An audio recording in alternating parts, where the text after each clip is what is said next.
hear the third Raman lecture by Professor Andrew Majda on data-driven methods for turbulent dynamical systems. Okay, thank you. Thank you.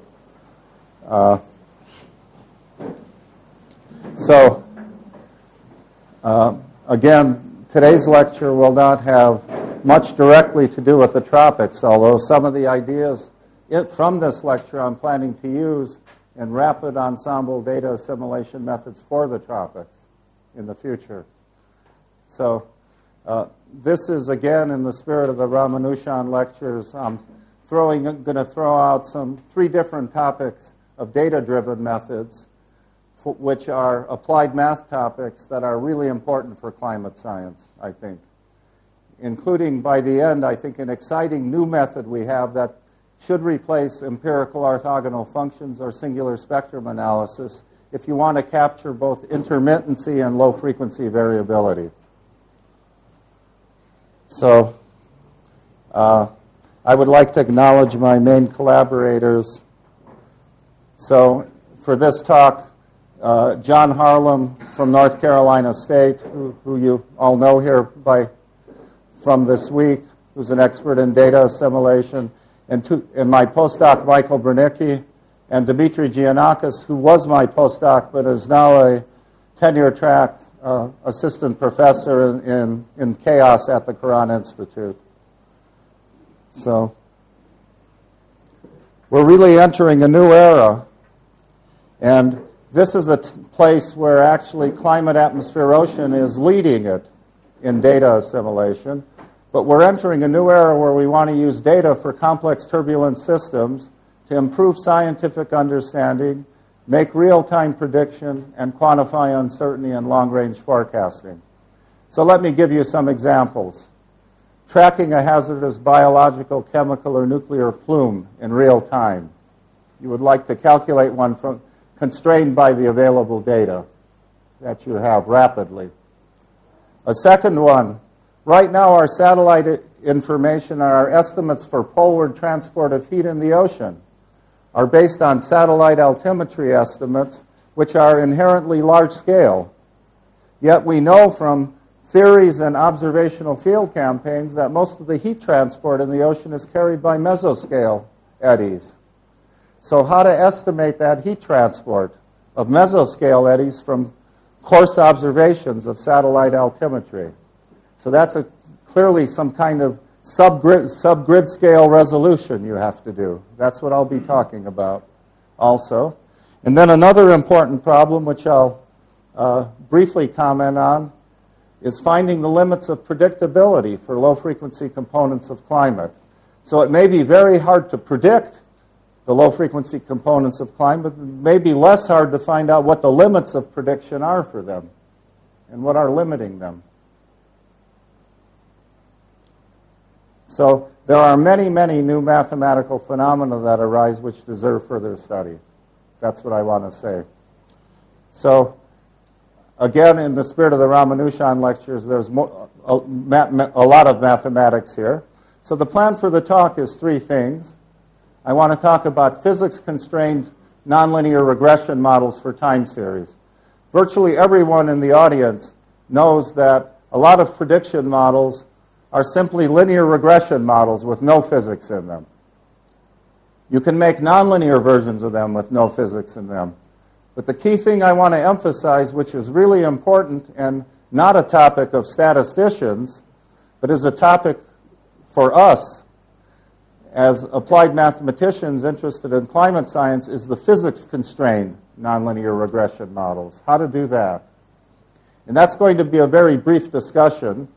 And for any mathematicians who came to my who are still survived and came to this third Ramanujan lecture, there are some very nice mathematical problems here. And I'll just briefly touch on them. And then in topic 2, I want to talk about some radical strategies for filtering turbulent dynamical systems. And by the way, Nendelka, the strange name, if you take all of the engineering communities, the strange name is data assimilation. The standard name is filtering. It's only in climate, atmosphere, ocean that data assimilation is used as the name. But data assimilation connotes people typing in numbers. It's a very bad name rather than doing something interesting. Filtering is what people do in engineering. Okay. And then I want to talk about this new technique for time series analysis in huge dimensional spaces, which we call nonlinear Laplacian spectral analysis for time series, a new way to recover intermittency and low-frequency variability by using nonlinear structure of the data set. And I'll show you how to do that. So first, to physics-constrained nonlinear regression models. So in many, many climate science problems, we would like to have a low-dimensional physical variable to observe and would like a low-order nonlinear stochastic model for its behavior. A typical example might be the low-frequency teleconnection patterns in the extratropical atmosphere. You have the Pacific North America pattern, the North Atlantic oscillation. You don't want a prediction model for the details of the weather, but for how these things would respond to very external changes. And you'd like to have a systematic, either data-driven or physics-constrained stochastic model for their behavior, as a complement to extensive attempts to predict these things with changes with GCMs, as a complement. So I was crazy enough to think you could derive from scratch low-order models by doing, and I and my collaborators, Eric van den Einden and Ilya Timofeyev, were crazy enough to think you could derive low-frequency teleconnection patterns for the atmosphere systematically. So what we did is we succeeded in doing that, and we have a long series of papers. This is several of them in the Journal of Atmospheric Science and Journal of Climate. But the first one was in 1999 with PNAS, where we showed how for low-frequency patterns, you could build a physically constrained low-order stochastic model constrained systematically by energy principles and energy exchanges with unresolved modes. Now, the problem with the theory is it was a beautiful theory and showed when you would get multiplicative noises, additive noises, etc. We showed it had, and others have shown it has some relevance to the low-frequency teleconnection patterns for the atmosphere, but it wasn't a perfect theory because while it was very nicely physically constrained, it wasn't non-Markovian enough. It required separation of time scales between the modes you have and the ones you don't have. And that's not necessarily satisfied in our atmosphere. The other disadvantage it had is you needed to know the detailed model, so you couldn't apply it to nature. Now there's a second complementary approach, which is in line with the blind statistics approaches that I was talking about before. Kravtsov and Gill and a very good Bayesian statistician, Chris Weichel and Hooton, got the idea of extending multi-level regression models and adding a nonlinear quadratic coefficient. The problem was that quadratic coefficient wasn't constrained by any physical parameters, but was fit to the data, too, in a regression fitting model. So that had some advantage compared to this in that it allowed memory and time, and it allowed nonlinearity, but a disadvantage of it is it didn't allow the systematic use of the energy principles we know that are happening in nature and in our comprehensive models. So the ad hoc quadratic multi-level regression models I demonstrated with a summer student in an applied math journal paper, Discrete and Continuous Dynamical Systems, 2012, rigorously by a theorem that you can fit data from a model with extremely high precision, but by a nonlinear regression model, but when you use it in prediction mode, it will exhibit finite time blow-up and pathological invariant measures that look nothing like the system you wanted to start with. So keep this in mind, even though you can fit the data with very high precision. So I developed a mathematical theory with the summer student for blow-up of these problems. Now, John Harlem, who's in the office, has been working with me, and we have a very nice new thing. it was published online in Nonlinearity in 2012. Maybe it's coming out officially in 2013. It's on my website anyway. We have as a remedy physics-constrained multi-level quadratic regression models that combine the attractive features of the first approach and the second approach, which don't have blow-up and don't have non-pathological invariant measures, at least in many special cases we can prove. So, for the mathematicians in the audience, I will make some comments, and if these are just strange words for you, if you're a meteorologist, think about something else for the next 3 sentences. So, what happens, of course, here in this analysis, you can associate with a quadratic regression model a Fokker-Planck equation, and you can look at the moment statistics of that Fokker-Planck equation. So, in general, for our theory, we get hypoelliptic Fokker-Planck equations, and what you want to do is prove a non-blow-up theorem in general for a hypoelliptic Fokker-Planck equation. Either blow-up theorems or non-blow-up theorems. And these are really accessible problems, and that's what I did for a simple case here. But much more work can be done, and I think this is really accessible. So if someone from the Tata Math Institute here is in the audience and is interested in this, there are really problems you can do that are very interesting and relevant physically. And you can see the discussion of them in this paper, besides some applications. So topic 2 is going to be a main topic of my lecture. So it'll be how to filter really turbulent dynamical systems and get information about turbulent scales from sparse observations. This is what we have to confront with the ocean if we want estimates of properties of the ocean. This is what we have to confront with moisture if we want to get estimates of precipitation. This is what we have to confront for many, many uncertain processes in engineering problems also. So a general reference for this talk is, again, I was invited to write a survey article for discrete and continuous dynamical systems in 2012, and I invited my collaborators to join me in this article, and we wrote it there. But actually, we've been lecturing at the Quran Institute the last several years on these topics. And John Harlem, when he was my postdoc, team taught the class, and we actually have a book called Filtering Turbulent Signals in Complex Systems in Cambridge University Press. It just came out. It's an introductory graduate course. It has the properties. You don't need to know Kalman filtering. You don't need to know much about nonlinear dynamics, and we start from scratch with a point of view that's different from traditional Kalman filtering. The goal is how to filter really turbulent, noisy systems. And it's an introductory text. It includes all the ensemble adjustment filters, too, by the way. It includes applications to the Lorentz 96 model and to two-layer quasi-geostrophic turbulence appropriate for the atmosphere and ocean, and to turbulent diffusion.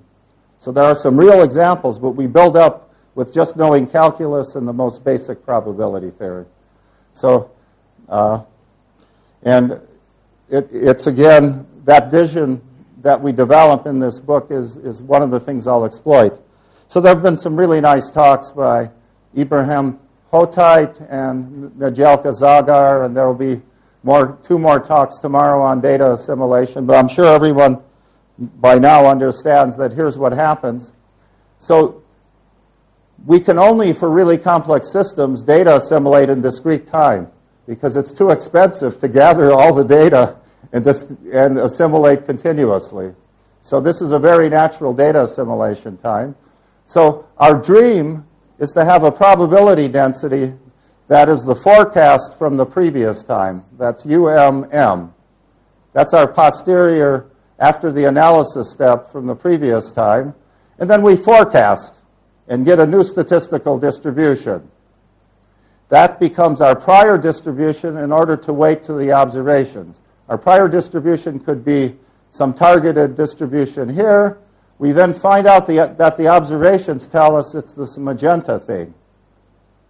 And then the analysis step is to use the statistical distribution of this as the prior and the observations to get a better posterior estimate for what the state of the system is.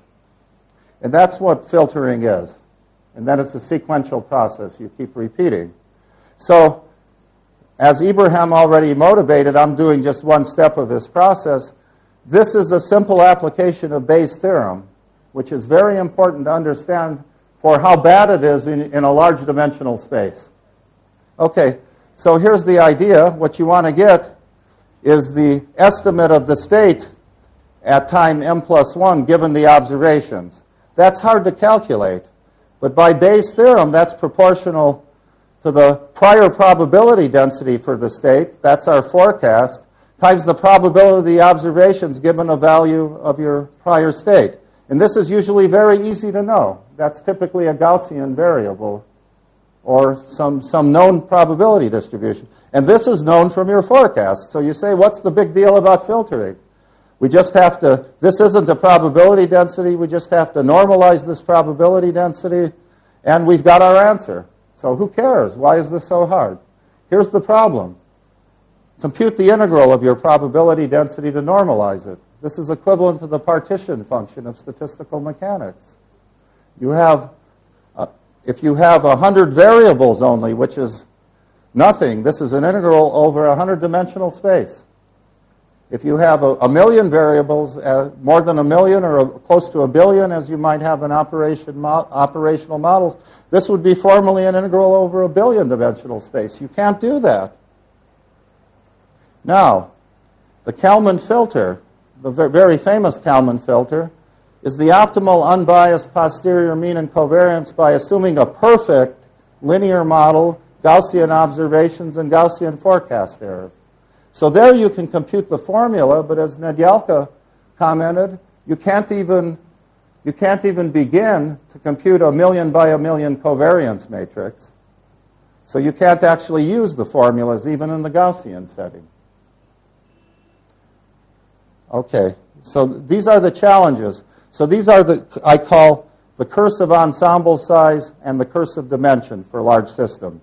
The curse of ensemble size, if you run an ensemble adjustment filter, you can't afford very many realizations, as Nedyalka showed, maybe 40 or 50 in an operational model.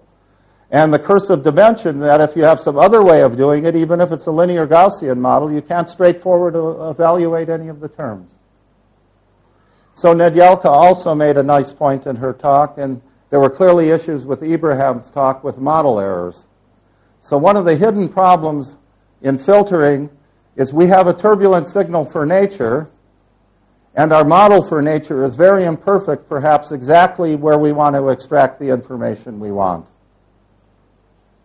So in general, model error is our enemy. In this talk, we will take a very different view. Model error will be our friend.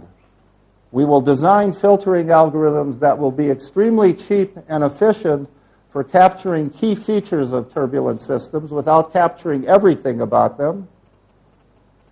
Will be very fast, and they will be achieved by making judicious model error and learning from the data. This is what we will do to cope with these two things. And we will have nonlinear extended Kalman filters without linear tangent models, which can capture intermittency and all sorts of things, as I'll show you. So that's the idea. So a simple application of filtering, I forgot this part of the talk, is here's the correct landfall for Hurricane Katrina by doing updated filtering. And if you don't do updated filtering, you get the landfall of Hurricane Katrina to be in the Florida Panhandle rather than instead of by New Orleans. So that's, of course, what you gain. So the main theoretical questions which will drive us will be for filtering turbulent systems, and this is the philosophy in the book. How to develop simple offline mathematical test criteria. So everyone here, I'm sure, knows von Neumann linear stability analysis. We have a complex nonlinear system. We want to study its properties. The first thing we do is linearize at a state, have constant coefficients, and do separation of variables to understand whether it's good. We apply the same ideas for different schemes. This is our first guideline for a good method. Also for filtering, Kalman already proposed two important guidelines, observability and controllability. The problem is most of the engineering guidelines for observability and controllability are wonderful ideas when you have a low-dimensional system. They behave very badly when your size of your system increases with n, because there are hidden constants that depend on n, which explode with n. So what you need is some kind of new combination of criteria, and that's what's developed in the textbook. So the first chapters of the textbook develop new criteria which are different from von Neumann stability analysis and different from observability and controllability, which cope with the fact that if you want to filter turbulent systems, you're going to have to consider multiple space-time scales in your signal with significant energy. So for turbulent signals from nature with many scales, even with mesh refinement, your model is going to have tremendous inaccuracy. So can judicial model error help you filter scales that are perhaps inaccurate in your model?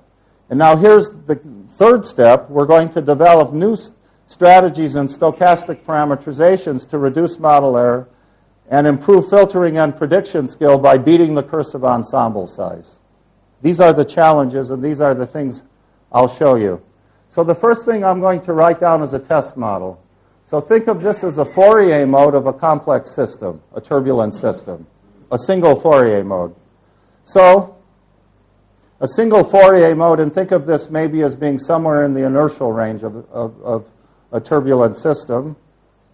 So a single Fourier mode will respond to damping and anti-damping in this simple model, oscillation, low-frequency forcing, and noise forcing representing other nonlinear processes. So this is going to be my simplest test model to show you some of the phenomena. Now what we're going to do, and this will be my nature signal to make this a challenging problem and create intermittency, is we're going to have gamma of t switch between stable, where gamma is positive, and unstable processes according to a hidden two-state Markov jump process. So sometimes it'll be stable, sometimes it'll be unstable. This is going to represent nature's signal. And then we're going to have an observation model where we're going to try to observe you noisily and see if we can find models with judicious model error that can somehow learn this instability without knowing it's there from the data. This is the challenge we have to do. Challenge number one. So here's what nature is generating when nature is that simple oscillatory model. Here's the real part of the component. So here's a realization where the Markov process switched between stable is 2, unstable is 1. So you see when it's stable, it's not happening. But you see when it switches to 2, there are intermittent bursts. And there's intermittency here going on. A fairly tame signal suddenly violently kicking way up. And that's what you want to measure. Now, of course, in nature we have things like the diurnal cycle, the seasonal cycle, etc. So we are typically modulating a very normal pattern by intermittent bursts around it. So this is just putting in both a low-frequency diurnal or seasonal cycle type forcing in the model here with f of t. And sometimes you don't even know that very well. So you have uncertainty there, and you do the same things, stable, unstable. You get these bursts beyond it, things going along. You say not much is happening. Suddenly, bomb, a big bomb happens. And we want to understand, can we extract these big bombs from a model not knowing that they're occurring? This is test model number one. So the first prototype guess for a stochastic model to filter this, and it has some skill, is to say, okay, first we observe the system for a while, and we get an average value for the damping rate and an average value for the noise. And we estimate those as climatological things. We just guess from observing the system for a while coarsely. So some climatological information. So, and you would fit, say, typically for a lot of problems, we know roughly what the energy spectrum is, we just don't know the dynamics. We even have guesses from theory of what the correlation time is. But we call this the mean stochastic model, and John Harlem and I introduced this for filtering nonlinear systems back in 2008. So this is a mean stochastic model. Clearly, it's going to have a very difficult time seeing these intermittent jumps. A much more sophisticated model, and one that I'm going to advocate throughout the lecture, is a stochastic parametrized extended Kalman filter. So this is based on the fact that if we could do a turbulence closure, we know the effect of other scales and other interactions in the system will be to create additional damping that depends on the other modes, perhaps learn a forcing that's large scale, and learn a renormalized frequency. So there's a renormalized damping and a renormalized forcing. So what we're going to do is build a model where we're going to use this as our propagating model and have an additive bias correction. These are input parameters, and the idea is to have robust filtering for a wide range of these input parameters for the additive part, and these are input parameters for the multiplicative part. Now, why do I pick these? Because I know a lot of turbulent energy transfers for unresolved degrees of freedom have a damping-like coefficient that might depend on all the other degrees of freedom we won't observe, and might have an additive bias correction from forcings that we can't measure directly from our system. Now, what's beautiful mathematically about this stochastic model, and quite a surprise, is first of all, it itself has intermittency in various regimes and bursts. The second thing is it has exactly solvable first and second order statistics. This is very important. For a noisy signal like this one, you don't want to run a linear tangent model, extended Kalman filter, on something like this, which is what people tend to do operationally. This is not what you want to do. And think of convective bursts if you're a convection person in the audience, or boundary layer bursts if you're an observational meteorologist. So we avoid this completely because this has analytically solvable first and second order statistics through some beautiful mathematical tricks I won't show you. And secondly, it has very rich regimes of behavior in its own right. Third reason is, here's the idea. We're only observing you, but if you think we can use the observations of you to pass through the analysis step to learn information on B and gamma. That's the idea. So we'll learn the parameters, the hidden parameters from the data, and then propagate them intelligently this way. So this is the SPEC model, stochastic parameterized extended Kalman filter. So it has a huge number of attractive features. Let's see how well it does on that one mode. So here's that one mode, a picture of a time series where here was an intermittent burst. Suddenly something was created. So not surprisingly, the mean stochastic model can't do, it underpredicts the extreme events by a lot. But this model, the stochastic parameterization in Kalman filter, did as well as the perfect model, which knew where the jumps were. Look at this. Compare this and this. They're identical. And here's how you can see it. I told you we're going to learn about the gamma factor, the stability-instability factor from the data. Now, that's only a time tendency, so you don't have to learn it with incredibly high precision, and this is how well we've learned it in that same episode with the stochastic parameterization extended Kalman filter. That's what's responsible for this fantastic skill. We've learned the hidden instability that we didn't know about. Now I want to take this one level further to consider a spatially extended canonical toy PDE model now. And so you estimate every time step in here? No, a big time, I mean, the time step is shorter than the decorrelation time of the system, but not a short time. This is not extremely frequent in time observations. How long compared to the stochastic jump process? So it's the decorrelation time of the two-state Markov chain. These things are about halfway between what we'd call the decorrelation time. So they haven't lost memory of it, and they haven't, and they're not cheating. Just keep telling you. these are well thought out tests. We have a JCP paper, by the way, with exhaustive discussion of all the parameters possible. So we've done that.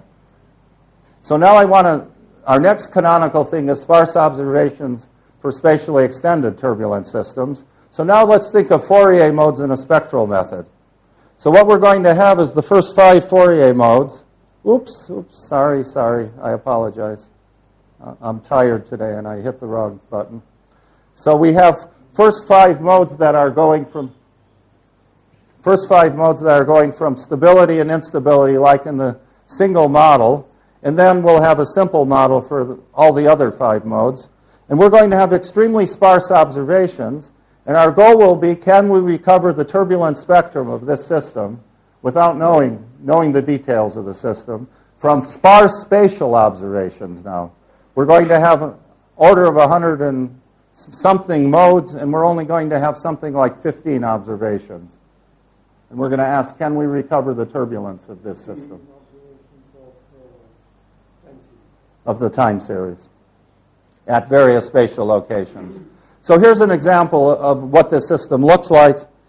And this is a geophysical example, and these I think are very amusing test models. So we picked the Rossby dispersion relation of barotropic Rossby waves. We picked the known k to the minus 3 turbulent spectrum. This is a 2-pi periodic domain. What we're going to attempt to filter by a model without knowing where these instability jumps are happening. So imagine that baroclinic instability is making unstable the barotropic wave numbers 3, 4, 5. That's what we have here, actually. And stabilizing further the barotropic modes 1, 2. That's what we have. So this is a problem where the baroclinic instability is hidden from us intentionally. And we don't know it, and we'd like to recover it in the signal. This is how it's cooked up as a test problem. So here we're going along in the stable state, and we're just seeing some noisy wave packet moving along. But then, we now have coherent amplification of that instability process. And what do you see? Lo and behold, the westward moving Rossby wave train emerges. So this is the domain 0 to 2 pi. It's a one-dimensional Rossby wave, and so time is going this way. You see a westward going Rossby wave train. So our goal is to figure out how to track this Rossby wave train statistically without knowing it's there in the model we have, a model with model error. So what's the next thing to do? This is a big surprise. So everyone who in mathematics or engineering or meteorology who knows about spectral methods knows the first thing you learn, and everyone is taught spectral methods in graduate school these days, I think. What you first learn is aliasing is the worst thing for you. Get rid of aliasing. Guess what? For filtering, it's the opposite point of view. Aliasing is your friend. It helps you access subgrid scale information from nature that is aliased, and you need to do the opposite. Use aliasing as your friend to extract subgrid scale information. This is the second key elementary idea. So here's an academic example of aliasing, just to remind everyone what it is. So imagine you have a turbulent signal with significant energy at wave number sine 3x and sine 25x. Well, on your discrete observational lattice, sine 25x is this low frequency, sine 3x is this low frequency guy, so sine 25x is this high frequency spatial guy, and here's the multiple scale problem in filtering, but these two have exactly the same values at your coarse observational points. So if you are observing only at the sparse observational points, that means your nature signal has been noisy, but it reflects the sum of information from a large-scale mode and a turbulent scale mode simultaneously. So filtering is your friend to decompress that. That's what we're going to develop, cheap algorithms to decompress that. And that'll be how we'll do subgrid scale modeling.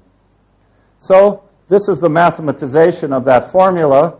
So what it means is if you have discrete Fourier coefficients on some fine mesh, and I'll take my nature system as existing on a very fine mesh, rather than worrying about the continuum limit, because we know in climate, atmosphere, ocean, we're so far from the Kolmogorov dissipation scale, we don't even think about that. So the coarse mesh, here's what happens. So the reflection, and I proved that for the special example on the previous slide with a picture proof. If you want to get the coarse mesh Fourier coefficient, it's the sum of all the fine mesh Fourier coefficients in an aliasing set. So nature signal projected on a coarse mesh will reflect all of the turbulent wave numbers spatially from all the fine scales in a given aliasing set. So in physical space, what that means is here's sparse observations, 123 grid points, 61 modes, only 41 observations. We observe every third grid point. Then, for example, wave number 1 aliases with wave numbers minus 40 and 42. That gives you some idea of what can happen. 2 scales there in that aliasing. Wave number 11 aliases with 3 scales. One that's wavelength minus 30 and one that's wavelength 52. So it's not going to be a surprise that all kinds of new phenomena are going to happen when you have sparse observations of turbulent systems. And aliasing is your friend. That's one of the themes of the book and one of the themes of the lecture. It's a new twist for what, if someone told me when I was a young guy and I was thinking about spectral methods that aliasing is your friend, I would have told him he was crazy. But it's true. Aliasing is your friend here. So let me show you how and why. And I'll show you very many dramatic examples. So here's my first example for that turbulent Rossby wave example of a reduced Fourier Domain Kalman filter for regularly spaced observations. So what we're going to have is we're going to observe only 15 grid points of 100 and some. And what we're going to do is say right now the energy spectrum that we're going to, or our ocean models, a big scale of unresolved things. Essentially, we've applied this in a paper to satellite altimetry and getting the heat transport of an idealized 2-layer turbulence models. So we know that there are several decades which we could estimate by the Rossby radius. You have some crude information that gives you an estimate for how many decades of aliasing will happen. So that's a very good question, but you're ahead of the game. I'll be mentioning that later. Okay. So that's the idea, to make very cheap filters that will not do the full covariance matrix, but will get in the right basis the diagonal parts, like the spectrum you want, or the energetics you want, and do it cheaply and efficiently, and at 1 billion times faster, and I'm not joking, than an ensemble adjustment filter, 1 billion times faster. So you can use these things for very complicated problems. So let me go on. So don't look at this part. Let's look at this part. So we had incorrectly specified forcing. We've observed only 15 out of 105 grid points for that turbulent Rossby wave. Here's our stochastic parametrization extended Kalman filter. Here's the mean stochastic model filter. Here's the perfect model that knew all the jumps. And we've run the filter for a long time and then time averaged it to see whether we got the right energy spectrum. Magenta is the perfect model that knew all the jumps. Blue is the stochastic parametrization extended Kalman filter. Here's the usual logarithmic spectral plot. We're right on. It even learned the incorrectly specified forcing. If we specified the forcing correctly and tried to run just a mean model that didn't know about the instabilities, these are huge errors because these are logarithmic scale. We're here. And if you didn't know the forcing and you tried to learn it from the mean stochastic model, you would be making gargantuan errors. So that's the message on this test problem. Now we're ready to apply it to serious nonlinear systems. We will now apply this concept with severe model error to 2 extremely different turbulent dynamical systems in 1 dimension in this part of the talk. And this is a paper that will appear in Journal of Computational Physics. It's already accepted. It's by Michael Berdicki and myself, and we call this concept dynamic stochastic superresolution. Use aliasing and stochastic parametrization extended Kalman filter to super resolve a turbulent signal on the fly. So here's the idea. We have some sparse observations. We have associated with those sparse observations an aliasing set, different aliasing sets. We throw away all the cross covariances not in those aliasing sets. We design a filter that will consider all the cross covariances amongst just the members of the aliasing set. That's a very low dimensional model. By using a Gaussian closure stochastic super resolution filter or a Markov Monte Carlo stochastic parameterization extended Kalman filter. This is unbelievably cheap. This is the dimension of the aliasing set. And run as a forecast model our non-Gaussian nonlinear spec filter independently in each one of the modes. That might seem like an incredibly radical model error. By the end of this part of the talk, I'll give you some justification. An even cheaper poor man's version is just run a diagonal spec models. Throw away all the cross covariances in the aliasing set.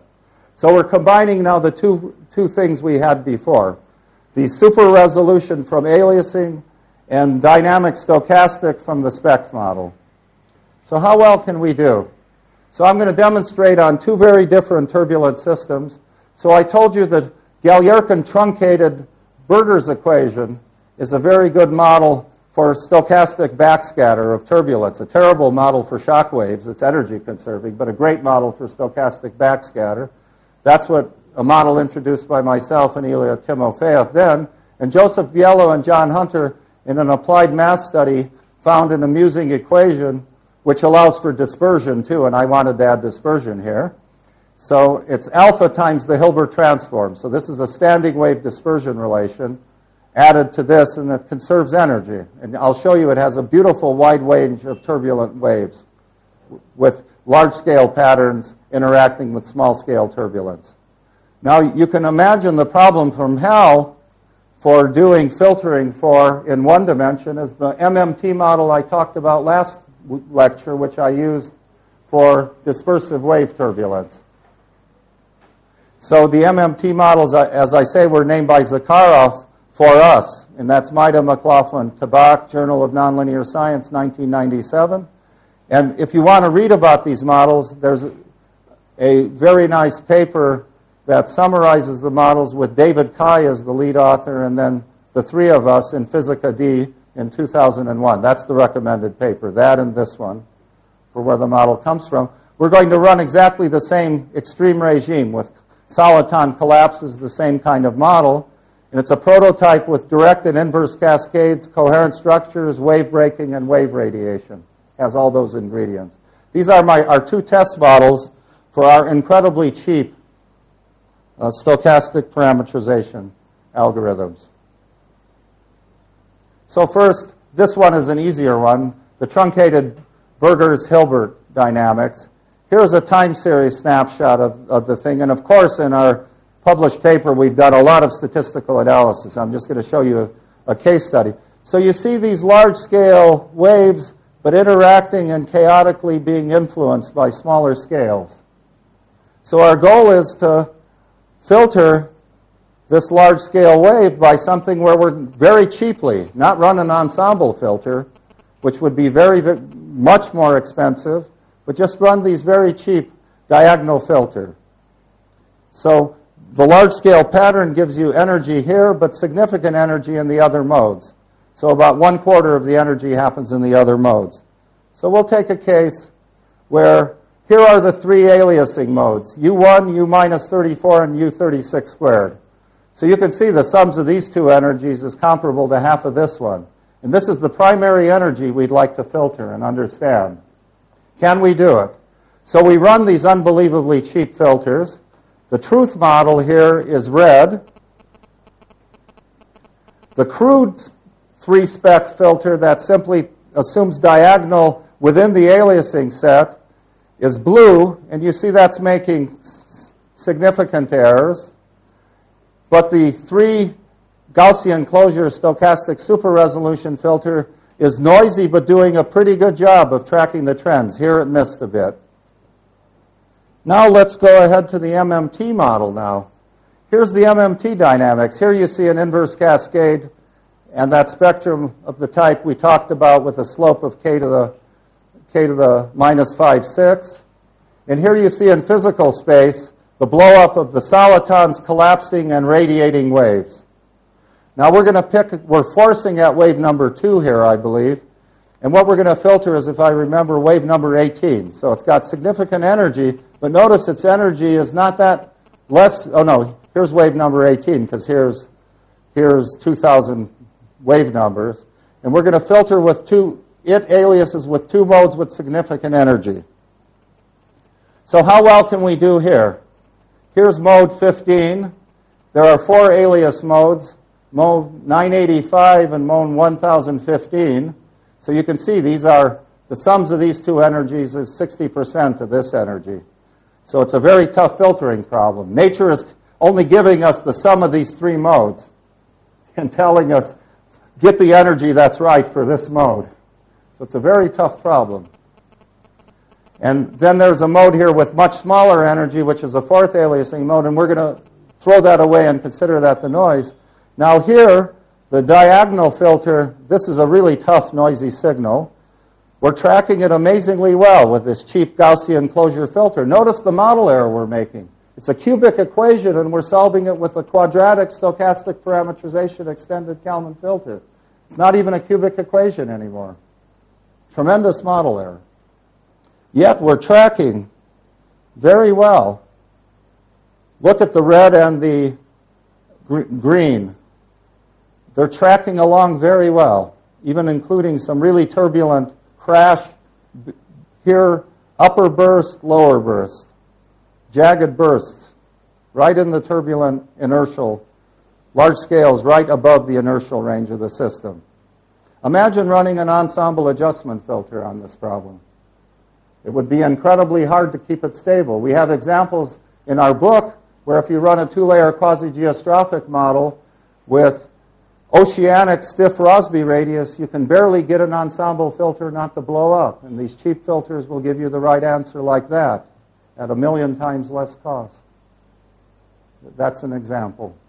So here is a very powerful example, but notice the simple diagonal spec filter fails to do anywhere near as good a job. You see it produces a false peak here, doesn't quite track as well. Mistracks here, mistracks there. So I hope I've stimulated you to see that there's something going on that's interesting here. And how I envision this working in operational models is not to use these methods on the large scales, but to conditionally run an ensemble adjustment filter on a large-scale model and use these as cheap add-ons, as subgrid scale filtering parameters, stochastic parametrizations, to get subgrid scale information conditionally for each large state ensemble member. And we have some evidence for that. And by the way, with dynamic stochastic superparametrization, that is now an incredibly possible thing to do. So you beat the curse of ensemble size by judicious model error, giving up that with your limited measurements, you're never going to get the covariance. And it's a bit like Ibrahim's talk, at least get the right covariances you want. Don't try to get all of them. Get the right ones.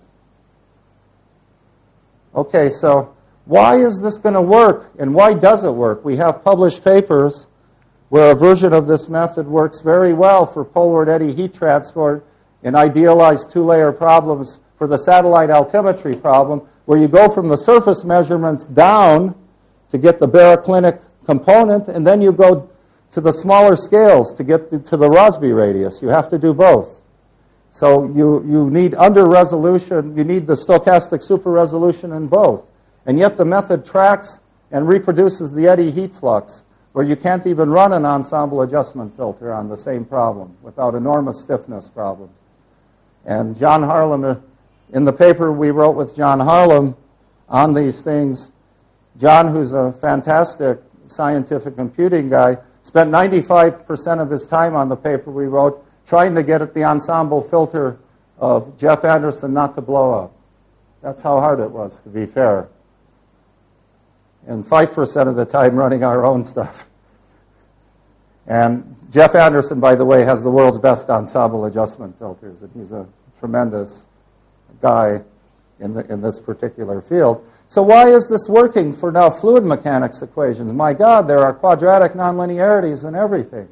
Well, we do know that simple turbulence models, and this was my motivation, are things like spec, for you learn a dissipation, you learn a frequency, and you learn a forcing, and these, of course, were produced by dynamic renormalization models of various sorts. Here we don't want to do that. We're just going to empirically learn those. But why does it work at all?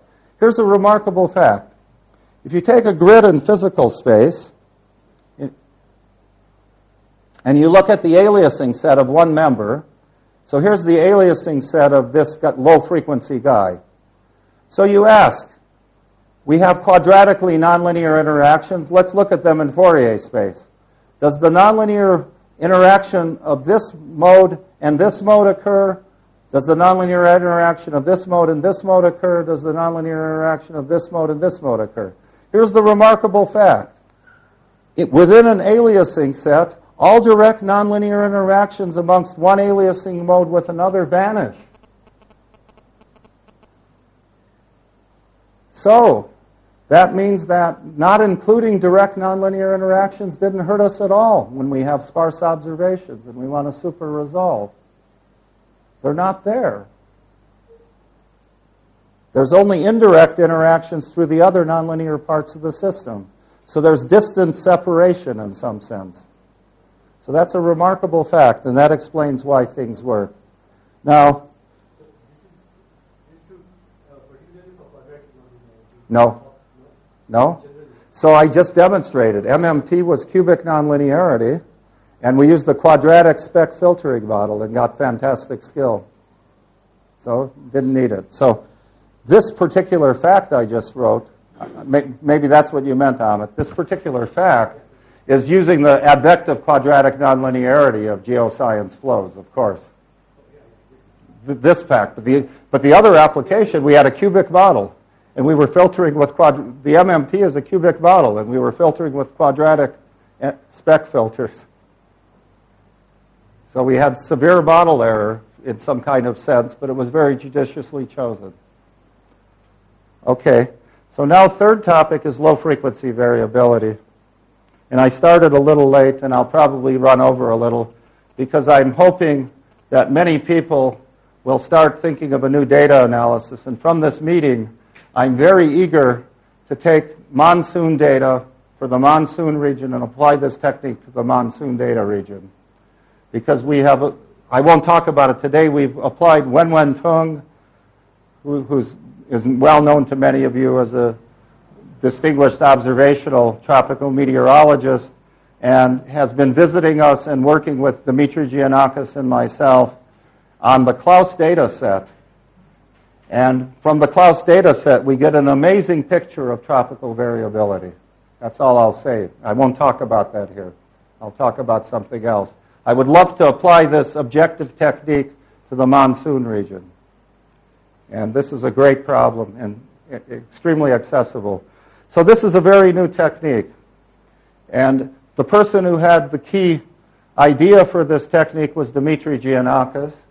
So what he did is he persuaded me that we should use techniques from machine learning to try on data-driven methods. So he knew something about machine learning and convinced me that we should try these techniques. And then I helped him and contributed, and I did my share. But it was his key idea to try to borrow ideas from machine learning on this problem. Okay, so we have 3 papers which are all on my website and all published. We have a paper in the Proceedings of the National Academy called Nonlinear Laplacian Spectral Analysis for Time Series with Intermittency. We then have a geophysical research letter, which I want to talk about comparing low frequency and intermittent variability in the NCAR comprehensive climate model used in the last intergovernmental climate change report. We'll study the sea surface temperature in the North Pacific and its low frequency and intermittent variability. And we'll ask whether we can predict the low frequency patterns also, and whether the intermittent patterns play a role in the predictive skill of them, which is, of course, a very pressing short-term climate change question happening right now. And then we were invited, because our work attracted a lot of attention, to submit to a statistics journal a paper on our technique. So we have right now 3 papers on the technique, and actually a 4th one, which is a GRL letter on prediction. So I want to first tell people things that will really astonish you probably. So everyone here has heard of empirical orthogonal functions or principal components. And if you haven't heard it, you will understand in a slide or two. So people think that capturing the variance means you capture the dynamics. You truncate to the leading principal components, you capture the dynamics. So Nadine Aubry and Idris Titi and someone else whose name I've forgotten wrote an applied math paper with a complicated toy applied math model called the Kuramoto-Sivashinsky equation, where they showed that that's not necessarily the case. And I knew about that paper, and I said, since empirical orthogonal functions are so complicated, so common in atmosphere-ocean science, a postdoc from KNMI, Dan Kromelin, came to work with me on low-frequency variability for the atmosphere. And in his PhD thesis, he did a very nice piece of work of low-dimensional dynamical systems. Everyone here knows the Charny-Devore model, the 3-mode model for multiple states of the atmosphere. That turns out to be a bad model for multiple states for the atmosphere because of inverse cascades of turbulence. But that's a 3-mode dynamical system that's not chaotic. Well, in his PhD thesis, he worked on a 6-mode version of the Charny-Devore model, which is a beautiful example of a chaotic dynamical system with blocked and unblocked states. It's much more chaotic. So here's the time series of the variable that distinguishes whether you're unblocked or blocked. These excursions are the blocked excursions. And clearly you see a chaotic time series in the model. Now, if you project to a 5-dimensional EOF basis, remember it's only a 6-dimensional system, you get a stable fixed point. Now let me tell you what happens. 3 EOF modes carry 95% of the variance. 4 EOF modes carry 99% of the variance. 5 EOF modes carry 99.9% of the variance and give you this dynamics. So don't ever be fooled that projecting on the large variance sets mean that you have the dynamics. And why is this so? There are relatively rare energetically transitions between the blocked and unblocked states which are crucial. They average out in the time series of EOFs to be insignificant, but they're the crucial transitions. The transition dynamics from here to here in the small intervals are the crucial ones. So Dan Kromelin and I were testing all the optimal basis methods in a paper in Journal of Atmospheric Science. It's a very easy to read standalone paper where we demonstrated this. Now I'm going to show you a new technique, and it's in the Proceedings of the National Academy paper. We did this as an elementary toy model. So I'm going to talk about a new way to capture intermittency. And if you use the basis for capturing intermittency, a 4-dimensional model projected on this basis, you can see has the time series that is very closely resembling this. It's not based on the variances. And that's the technique I'll tell you about. So this is an extreme toy model, but if there's any message from this part of the lecture, it should be this paper and this result. Don't fool yourself necessarily. On the other hand, I'm using EOFs in my own work, but I try to know when they're good and when they're bad. I'm not running them down. This is an extreme cautionary tale. And it will rear its head when we look at sea surface temperatures in NCAR's comprehensive climate model. The same thing will happen. Intermittent events will be extremely important. Those intermittent events will have transparent physical significance related to the Kuroshio current. So here's the overview of nonlinear Laplacian spectral analysis methods. They'll use a standard embedding trick from qualitative analysis of dynamical systems. They'll use spectral graph theory and nonlinear geometric methods for machine learning. But the beauty of the approach is, while this and this are being used, we're going to do something that looks like the same singular value decomposition as in singular spectrum analysis, but it will be done to a different operator in a different space. So it's incredibly cheap and easy to do. In fact, Dimitri Giannakis is trying to create a website where we have the algorithm on a website so anyone could download it and use it. So the key ingredients are using the Laplace-Beltrami eigenfunctions from the data set given by spectral graph theory as the natural orthonormal basis to expand temporal patterns. Compared to standard machine learning, we came up with the idea that in order to resolve rapid transitions, what this does is associate a Riemannian volume of geometry with a certain data piece.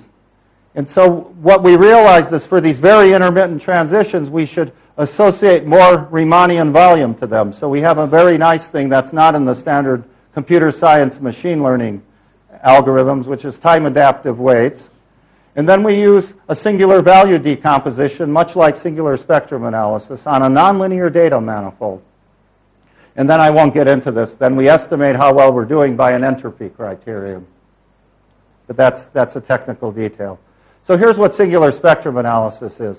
So we've got a state of a system, and then here's the time series.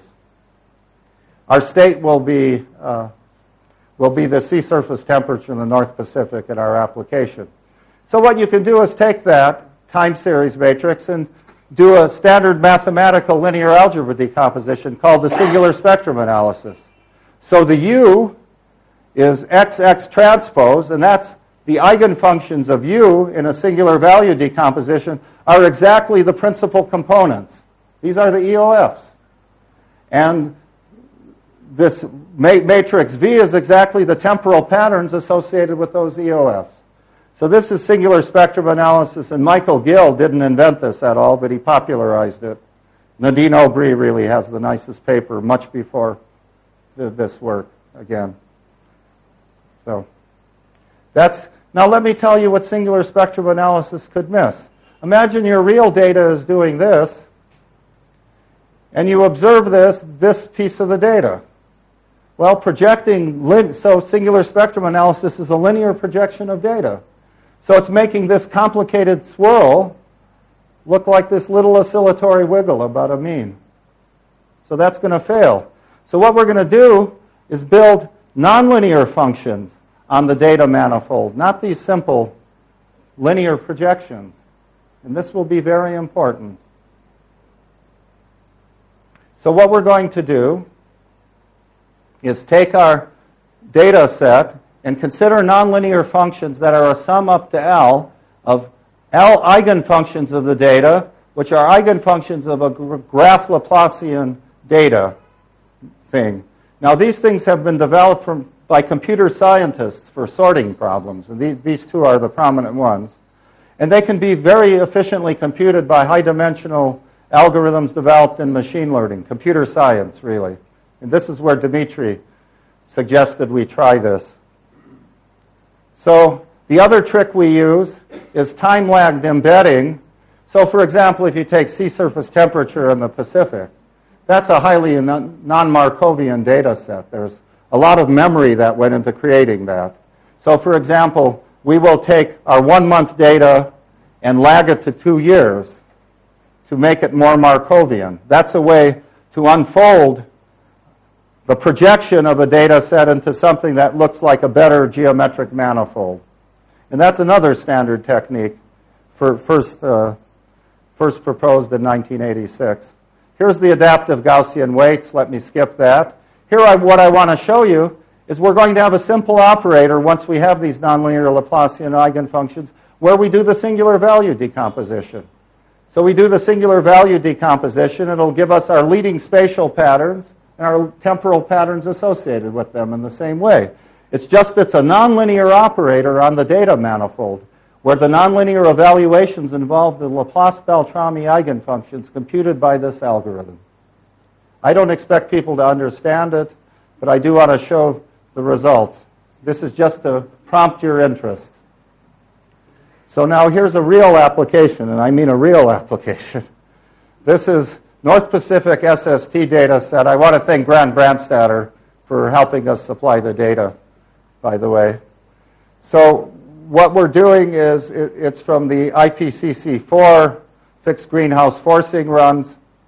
They have a T42 truncation, a T85 truncation, the Max-Planck model with T63 with the ocean grid resolution.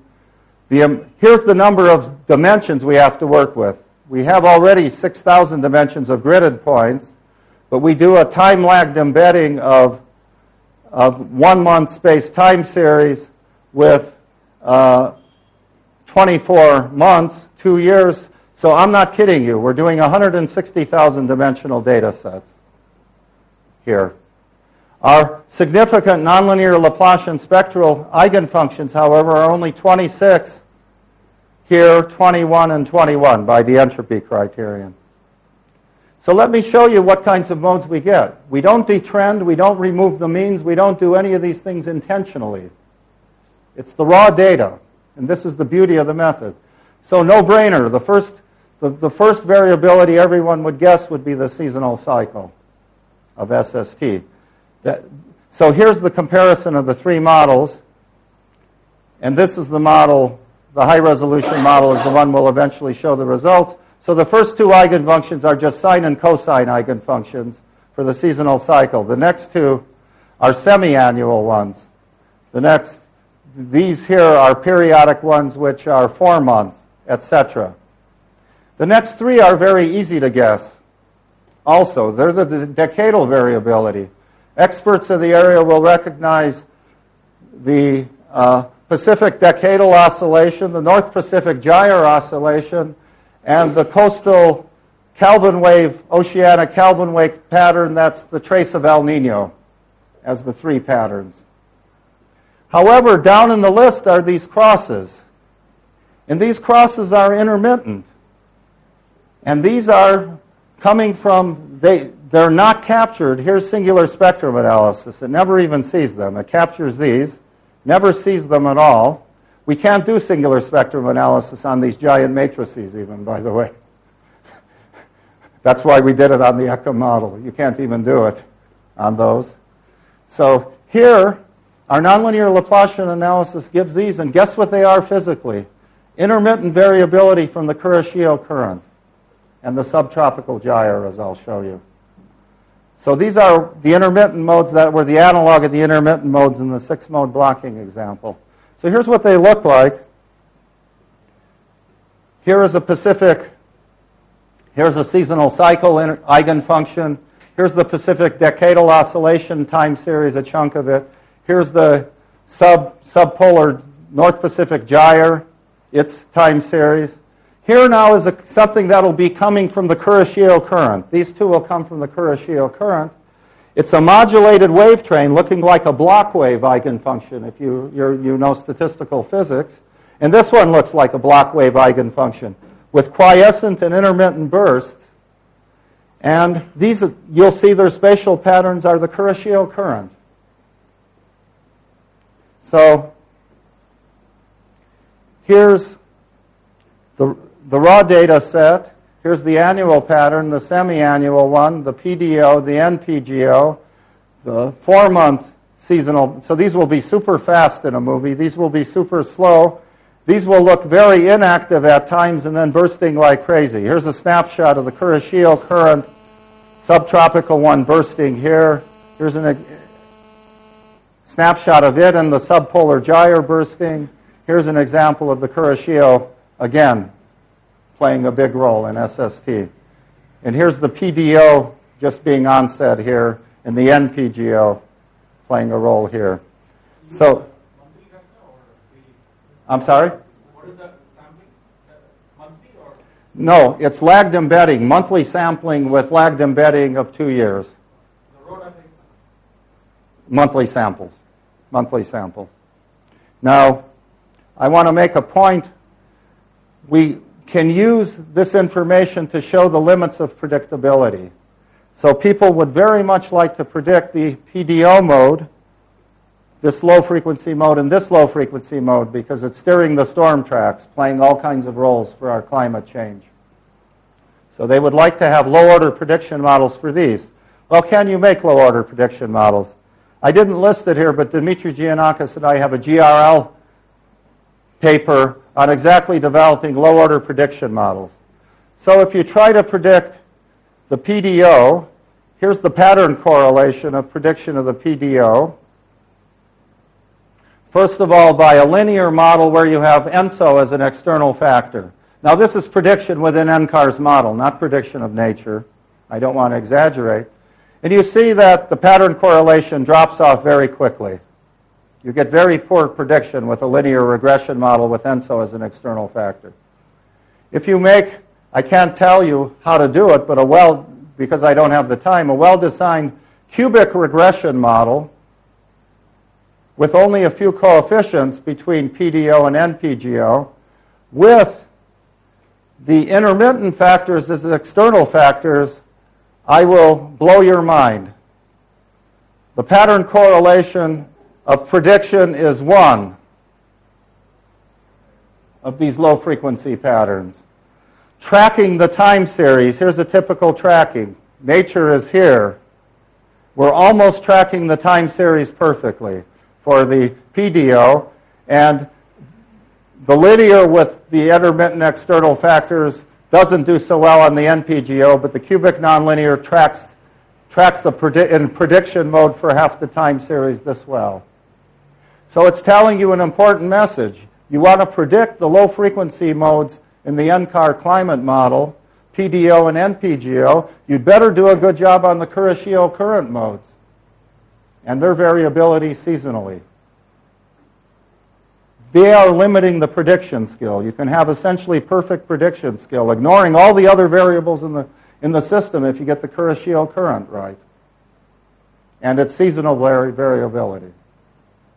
So that's an example. So now I'd like to show a movie, and maybe I need Amit to see how it was set up.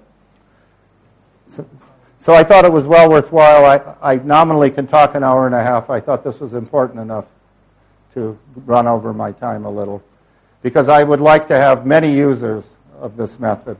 Not that it's a perfect method. We're still doing more theory about why it works so well. We're still changing it. We're fine-tuning it. We're thinking about different ways to use the data. But already I think these results demonstrate how powerful the method is. Do I click? Yeah. Click where? Okay. Okay.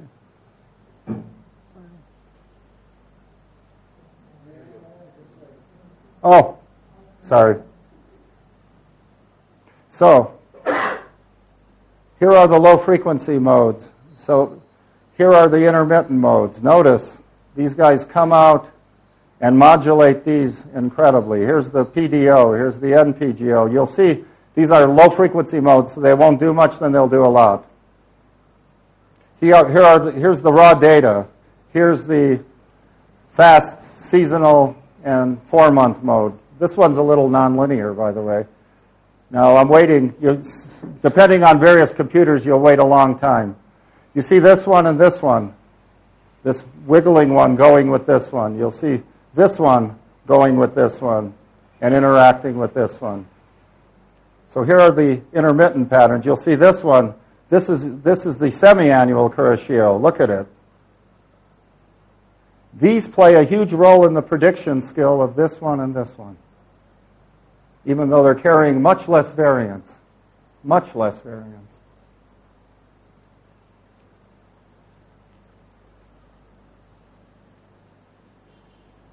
And these are the objects we'd like to compute in a short-term climate change problem.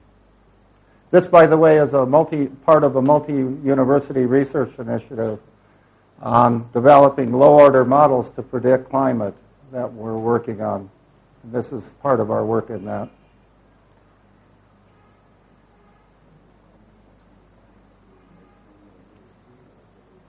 So that's the end of the lecture. So I'm happy to take any questions.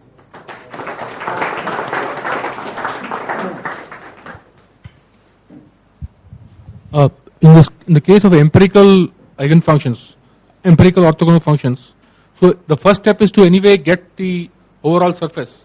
I'm sorry? I guess as your slides show, if I can understand, you first get the empirical orthogonal functions, and then do the dynamics, study the dynamics. Well, that's what people do with EOFs routinely. They take, I didn't invent this. This is an old idea going back to mathematicians in the 1930s. Take empirical orthogonal functions, they're an orthonormal basis, make a Galerkin projection, truncate your dynamics for that basis. That fails miserably for the example I showed. But the first step would anyway do something like that. And that's what people do. So there's a different basis that's an orthonormal basis, which is constructed by nonlinear Laplacian spectral analysis that has very, very good dynamical properties. But it's the same idea. So truncate to 4 dimensions and Galerkin truncate to that basis, and you capture the right dynamics. Radha. Well, I have two questions. One is not a question, but experience. I spent a fair part of my life trying to look at turbulent signals, velocity traces and others, and trying to see if there are patterns in it, but by very crude and elementary methods. Now, if I understand you correctly, the information available in such traces is far larger than you have ever got, even with things like singular value decomposition and so on. That's right. Correct? Yeah. And the comment you made about how the most energy dominant modes are not necessarily the ones that are dynamically most significant. So let me ask a question. We now have, let's say, very good monsoon rainfall data all over the country. Yes. So we have a spatio-temporal... I can't wait to try this on this. Huh? I can't wait to try these methods on this. Sorry. Have you? Well, what is the predictive value? Well, I so suppose I have now in India, for example, we believe we have very good data for 120 years at least, more, maybe 150, at a very large number of stations, and that number is increasing with time. Now, a lot of people have tried to use to make predictive schemes out of the data that we already have. So can you make a general comment about the predictive value of these methods? Because it's only analyzing the past. So, and suppose I wanted to predict next year's rainfall. Yes. So this goes back to Gilbert Walker. So I can't answer for monsoon because I haven't looked at that data set. I can't answer for North Pacific in NCAR's community climate model because we demonstrated it. What we did was applied nonlinear Laplacian spectral analysis to the first half of the available time series, and what I showed you was the predictive skill of the second half. Yeah. So that was a fair test of prediction. Yeah. But what we used this for, which may be as important as, is what is limiting the predictability. So if we want to make a success, so if our goal in this climate problem was to get predictive skill for the Pacific decadal oscillation and for the North Pacific gyre oscillation. What we found out is, at least in NCAR's model, that El Nino is not a good external factor for it. Of course, NCAR's model is known not to have a good El Nino for projection on the North Pacific, so that's a caveat. And what we learned is if we used as external factors the Kuroshio current factors, there was an excellent predictive model, one with astonishing skill. That movie was very impressive. So what we learned from this exercise was not really how to predict these things, but what's limiting the prediction. Okay. So I think the same things could be achieved perhaps with rainfall data, if I'm in my most optimistic mode. Yeah. In my most pessimistic mode, I can say rainfall data is so non-Gaussian and so difficult that maybe this method breaks there too. I don't know. So just one question. When you, for example, when you showed this movie here, or when you made this analysis, you had to know about the Kuroshio current? No. That's computed. That's the key thing. This was an object. So it's the serendipity of nicely designed mathematics. No information from there has gone into in fact, we didn't do things that I don't like that people do with time series and climate. Detrend them, remove the seasonal cycle. In fact, we didn't publish this, but if you detrend the data first by removing the seasonal cycle, you lose everything. And it's not a surprise. You saw how the Kuroshio current modes were locked to the seasonal cycle. So this is completely objective. That's the value. We didn't put in the Kuroshio current. It was given to us as one of the Laplacian eigenfunctions. Those block wave eigenfunctions. Their spatial patterns are these three modes of the Kuroshio current here. Your fact signal is very much like turbulent flow signals, which I've looked at long ago. And I wanted to comment. With I wanted to comment to you that these are also good models for your Jodhpur boundary layer. Yes, good, I'm sure. So I'll show you some signals. That's exactly why I wanted to tell you. Just a very quick question, Andy. I see you have the exotropics in here. Suppose you'd put the tropics in here. Would that mean? Would it make any difference? Thinking about ENSO being not too good. Yeah, and that's a fair comment. Here's what we did. We took the available data to test our method, and we've moved on from this problem. We're now doing something you would. So I won't answer your question. That's a very good question. We're not doing that. And I agree with you. It would be worthwhile to see how much the tropical part of NCAR modeled. But I think we're doing something more exciting for the tropics right now with Wenwen-Tung. We're taking the Klaus data sets and asking, what does the diurnal... We get fantastic results on the raw Klaus data sets for the tropics. Here are the kinds of results we get. Laplacian eigenfunction number 11 or 12 is the diurnal cycle modes over the Indonesian maritime continent, and eigenmodes, Laplacian eigenmodes 4 and 5, if I remember, are the MJO modes. And if you look at Toga-Core, you see exactly the Toga-Core MJO modes. You see the correct nonlinear version of the EOFs, the quadrature EOFs that are in the Wheeler-Hendon index that are used as MJO diagnostics, which are based on linear analysis. There's a nonlinear correction to them coming from this.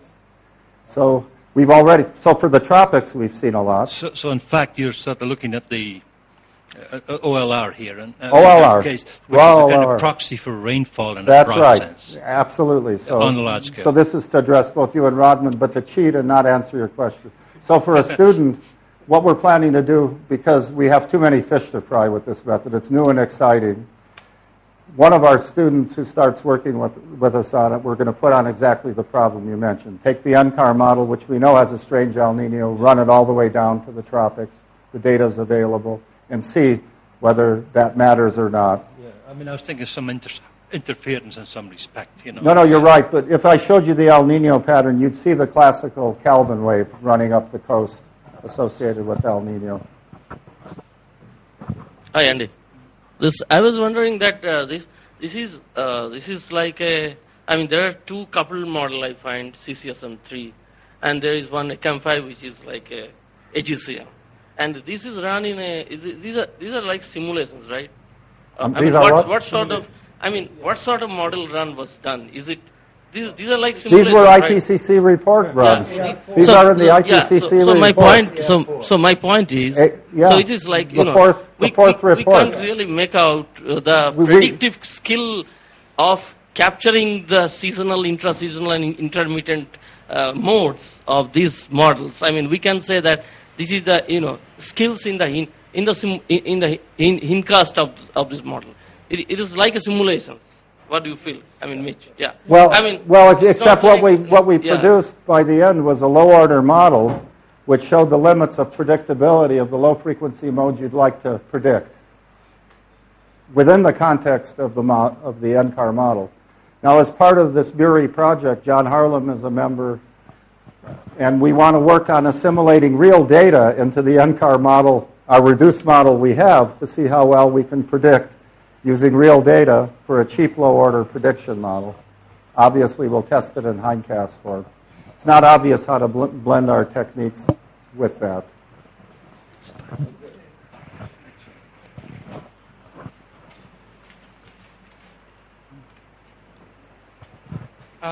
Have you checked the domain size influence on that? Suppose you split this. No, we check no variation of parameters. We ran these cases. Exactly same pattern if you... Yeah, so the variation was checked by running Eckham's model, which had a different resolution.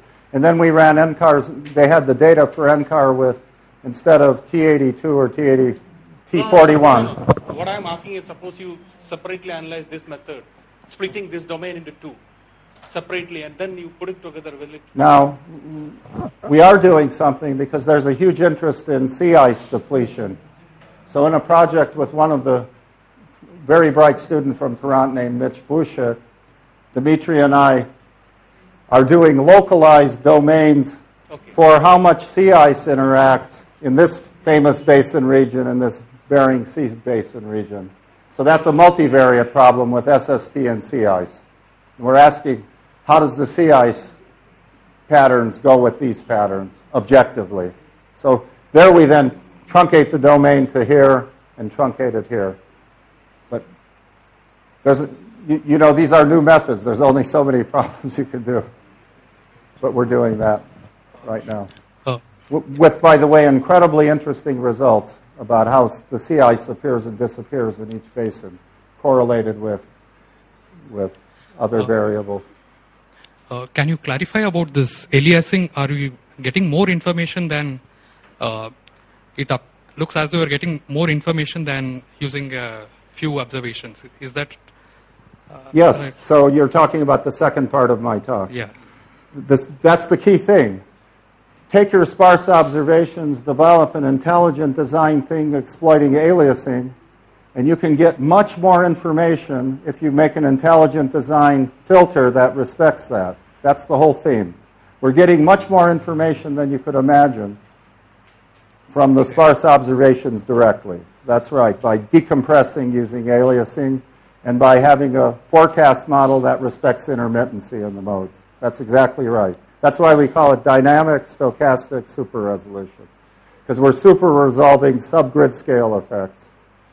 So the information is about the structure. The model is in some way supplying the, information. The model is supplying the dynamics, but it's making estimates of nature. Okay. So as I showed you, we're recovering the turbulent signals of nature on scales we weren't directly observing or at the marginal scales of the grid, or when they had all kinds of other scales interacting with them. In a very cheap, the key thing is in a very cheap way, an extremely cheap way. Just understand what you mean by super resolution. You're not violating the Nyquist criterion. We are. You are. Because the signal from nature is violating the Nyquist thing. We're decompressing the signal from nature. The Nyquist frequency of the observational mesh is what it is, and that would say that that's what we'd be limited by. But we're using the fact that nature will compress, this nature signal will be compressed, so our job is to decompress it to scales that are not in the, so we're violating the Nyquist frequency of the observational grid explicitly by an intelligent method. This is why it sounds so crazy. But you see it's working. I'm student here. I have one, as far as I have understood, this NLSA is more of a pattern recognition kind of. Speak until the. I'm sorry? Okay. So this is more of a pattern recognition kind of, right? So suppose you are Well, it's a very sophisticated objective pattern recognition thing. Of course it is. That's what all data, all methods analyzing time series are less sophisticated or more sophisticated pattern recognition algorithms. However, this one respects causality and respects rapid transitions and intermittency. That's the key thing. We built in physics constraints to it that are not in other time series. Is it possible that it has overfit the data? Is it possible that it has overfit the data? No. So we have a spectral entropy criterion. So if you look at our work, we exactly tell what information we have in the data. And by adding more data, we've stopped getting information. So we have why we stopped at 26 eigenfunctions and 21 eigenfunctions is because we had a criterion we weren't going to gain any much more. That we'd start overfitting the data. That's the spectral entropy criterion. Exactly we have. No, we're smart guys. We've thought of these things. You said the causality come because you are using lag correlations, right? Somewhere around. Well, we did the following thing. Sea surface temperature is a strange combination of ocean memory and atmospheric dynamics. You want to have a lagged embedding to Markovianize that. Okay. So that you take, because if you don't Markovianize, many, many things project on the same thing. So by Markovianizing with lagged embedding, you make the manifold of the data set look more regular. This is a standard trick used in time series analysis, and it goes back to a mathematical theorem called the Whitney embedding theorem. That you can embed any manifold as a manifold in Rn if you make n big enough. And the Whitney embedding theorem is telling you you'll get a nice smooth manifold. Here you get a noisy manifold because of noise in the data, but it's the same idea as Whitney embedding. Yes, so this is Takens embedding, sure. However, Takens embedding, it's a real challenge to show Takens embedding works for any stochastic system like this, a math challenge. Thank Andy Majda again for a wonderful talk.